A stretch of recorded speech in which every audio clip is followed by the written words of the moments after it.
वैसा वो परमात्मा दे देता है। अच्छा करिएगा अच्छा देगा, बुरा करिएगा बुरा देगा।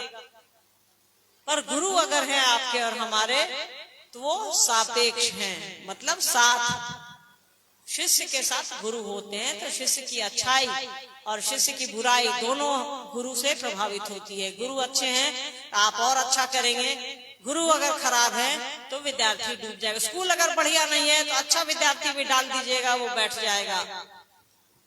और अगर गुरु सही मिल जाए तो कैसा भी भूसगोल विद्यार्थी ले आइएगा, वो क्लास का टॉपर बन जाएगा। तो गुरु पर ही सारा कुछ निर्भर है। इसीलिए महादेव को गुरु बनाने की बात साहब ने करी। उनको नहीं मालूम था,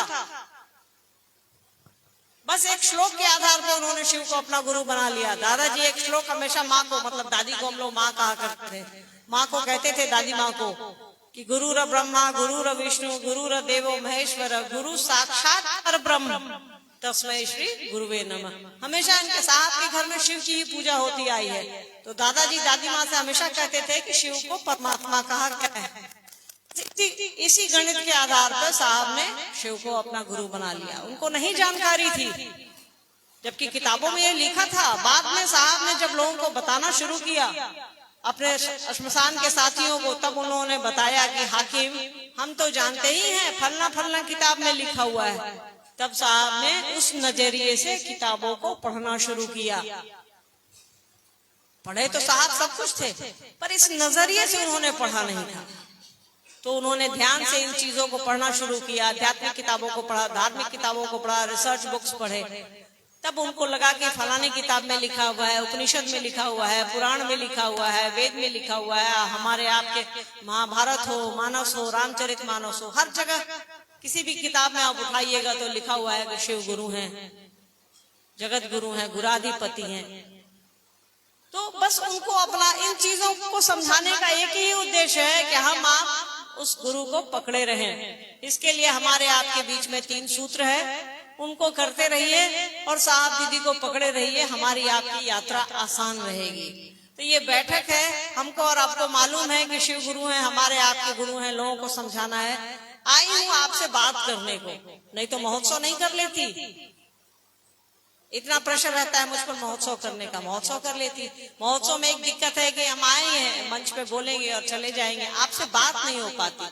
स्वाभाविक है, महोत्सव में इतनी भीड़ हो जाती है कि बात करना संभव नहीं है। इसीलिए साहब ने कहा कि बैठक करिए, संगोष्ठी करिए, लोगों के बीच जाइए। तो आपसे बात करने आई हूँ, देखती हूँ कुछ जिज्ञासा है, नहीं तो फिर आपसे बात होगी। कुछ है?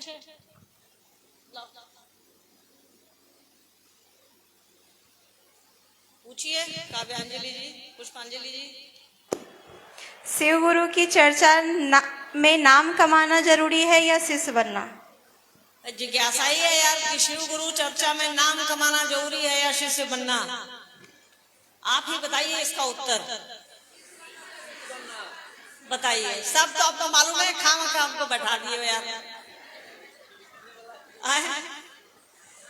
हमारा आपका एक ही काम है, शिव शिष्य बनना और बनाना। शिव गुरु चर्चा एक माध्यम है अपनी बात को पहुंचाने का। तो हमारा एक ही काम है कि शिव शिष्य बनिए और शिव शिष्य बनाइए, इसके अलावा कोई काम नहीं है।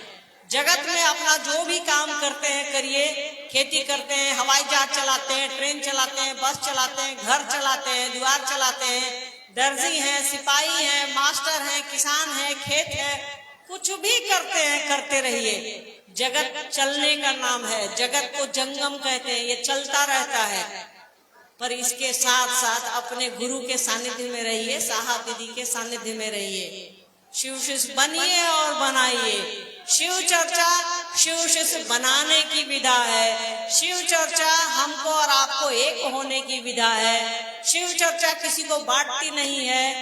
जब शिव चर्चा नहीं बांटती है तो शिव शिष्यता तो बहुत ऊपर की चीज है भाई। एक सहारा है शिव चर्चा हमारे आपके लिए, जिससे हमारा आपका मनुष्य शिव की ओर चले। तो शिव चर्चा जब भी होगी तो शिव शिष्य बनने और बनाने के लिए होगी, बाकी इसका कोई उद्देश्य नहीं है। जगत है ये अपने आप चलता है, इसकी चिंता मत करिए। चिंता करिए अपनी और अपने गुरु के काम की। बोलिए। साहब के साथ जब आप घूमने गए थे तब लिंगराज मंदिर के गुंबज पर साहब की छवि को देखे थे और यह पंक्ति लिखित हुए थे, बैठे हैं वो सर झुकाकर। इस घटनाओं को सभा में एवं कहने का भाव स्पष्ट करें। देखिए, ये बहुत पहले की बात है, 2013 की बात है। हम लोग सिंगापुर से आए थे, पहले बाहर रहते थे हम लोग। तो साहब ने कहा फोन पर, मैं पटना रहती हूँ, तो साहब ने रांची से, उस समय साहब कठल मोड़ में रहते थे, कठल मोड़, हाँ कठल मोड़ थे। तो साहब ने कहा कि पूरी घूमिएगा। हमने कहा कि जी घूम लेंगे, चला जाए।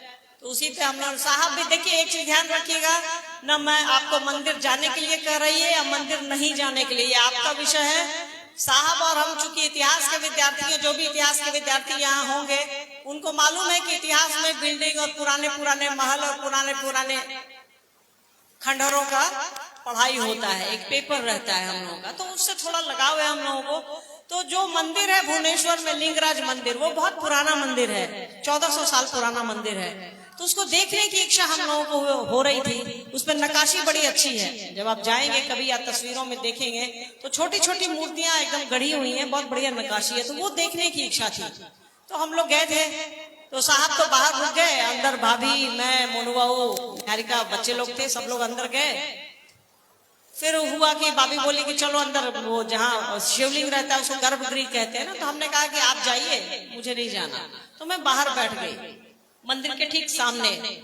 तो मंदिर तो इस तरह का तिरछा रहता है ना, ऊपर गुम्बद निकला रहता है ना ऊपर, तिनकोना। तो उसके सामने ऐसे ही देख रही थी, बहुत ऊंचा मंदिर है वो, इंडिया का सबसे ऊंचा मंदिर है वो। तो ऐसे सर ऐसे करके देख रही थी, तो हम मन में यही चल रहा था कि यही है लिंगराज मंदिर मन में। तब तक साहब की छवि, वहां चेहरा उभरता है और कुछ नहीं, सिर्फ चेहरा उनका उभरता है और वो कहते हैं मैं ही तो हूँ यहाँ। तब मेरे दिमाग में लगा कि पापा तो बाहर हैं यहाँ, मतलब तुरंत तुरंत दिमाग में चल रहा था। तो बाहर निकले, तब तक मेरी बेटी की तबीयत खराब हो गई। तो फिर साहब रांची आ गए, मैं पटने आ गई। फिर 5-6 अप्रैल 2013 को एक संगोष्ठी थी अग्रसेन भवन में, वहां हम लोग भी गए, साहब ने बुलाया था, हम लोग जाते रहते थे बराबर। तो उस संगोष्ठी में हमने साहब को ये बताया, तो साहब ने कहा कि बाबू सब, हमने कहा उनको कि क्या खेला करते रहते आप, थोड़ा साहब से ज्यादा लगे रहते थे, बेटियां थोड़ा लगी रहती है ज्यादा। तो हमने कहा कि आप क्या खेला करते रहते हैं, तो उन्होंने कहा कि बाबू सब अब ये समझ जाइएगा। तब संगोष्ठी में हमें भी एक विषय मिला था कुछ बोलने का, शायद भारतीय संस्कृति में शिव या वेद उपनिषद में कुछ इसी तरह का एक विषय था। तो उसको हमने फिर उस पर चर्चा करनी थी, चर्चा करी। और हमने साहब के बारे में, एक बहुत फेमस कवि हैं, शायर हैं, फराज अहमद फराज, उनकी एक बहुत फेमस लाइन है कि हमें ही ना हो सका उसके कद का अंदाजा, हमें ही हो ना सका उसके कद का अंदाजा, वो आसमां है और सर झुकाए बैठा है। यही है। देखिए साहब दीदी क्या है ये समझने की जरूरत है। उन्होंने हमको और आपको क्या नहीं दिया, लाखों लोगों की जान उन्होंने वापस करी है, उन्होंने कितने अनगिनत लोगों को उन्होंने संतान दी है, बेटा बेटी दिया है, धन समृद्धि दी है। सबसे बड़ी बात, उन्होंने हमको और आपको शिव दे दिया है, इससे बड़ा कुछ भी नहीं हो सकता है।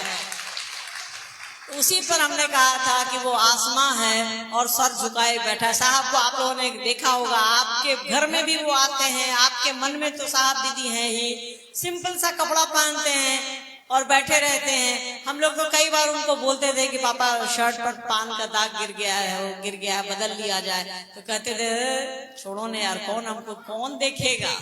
हम लोग कहते थे सब आप ही को देखेगा। तो यही है। क्या कम उम्र में बच्चे शिव के चर्चा कर सकते हैं? देखिए चर्चा करने की कोई उम्र नहीं है, पर यह ध्यान रखिएगा कि ये साहब का कहना है।